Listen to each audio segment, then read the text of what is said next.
हमारे शास्त्रों में भस्मासुर की कहानी है। भस्मासुर एक ऐसा राक्षस था जिसके सिर पर हाथ रखे वो भस्म हो जाता था। वो कैसे बना? एक आदमी ने घनघोर तपस्या की शिव जी की। शिव जी प्रसन्न हुए, बोले क्या चाहिए बोलो।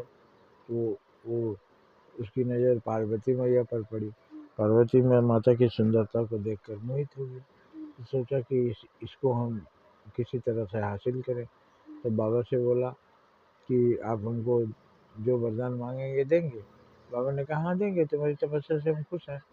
तो इसने कहा कि मुझे वरदान दीजिए कि जिसके सिर पर मैं हाथ रखूं वो भस्म हो जाए। तो बोले जाओ ठीक है, दे दिए। बस वो शिव जी को ही दौड़ाना शुरू किया उनके सिर पर हाथ रखने के लिए। शिव जी भागे भागे, कह रहे अरे तुम क्या कर रहे, हम ही को मार डालेगा। तो भागते भागते वो ब्रह्मा जी के पास पहुंचे। ब्रह्मा जी बोले हम बूढ़ा आदमी हम क्या करें, आपने बवाल खरीदा है, तो आप विष्णु भगवान के पास जाइए, हम कुछ नहीं कर सकते। तो वो विष्णु भगवान के पास गए। विष्णु भगवान ने कहा वैकुंठ में जाइए, मैं देखता हूँ, और उनको अंदर भेजिए। अपने विश्व मोहिनी रूप पार्वती का धारण करके आगे खड़े हो गए। उस राक्षस देखा तो उसको उन्होंने कहा कि रुको रुको। वो रुक गया, तो इन्हीं को चाहता था। तो बोले कि हम उस पागल के साथ हम ही नहीं रहना चाहते थे, आप जैसा दिव्य पुरुष आपके साथ रहने में हमको भी अच्छा लगेगा।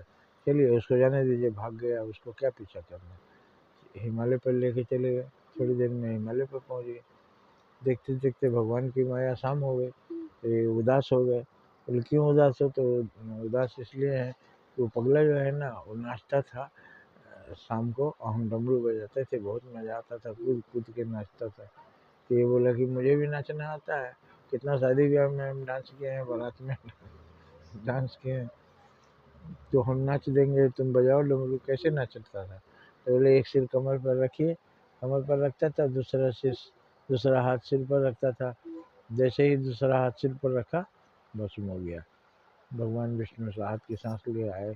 शिव को बोले जाइए अपने धाम, और थोड़ा सोच समझ के वरदान दीजिए, किसी पर इतना खुश मत हो जाइए कि अपना भी मौत बुला लीजिए।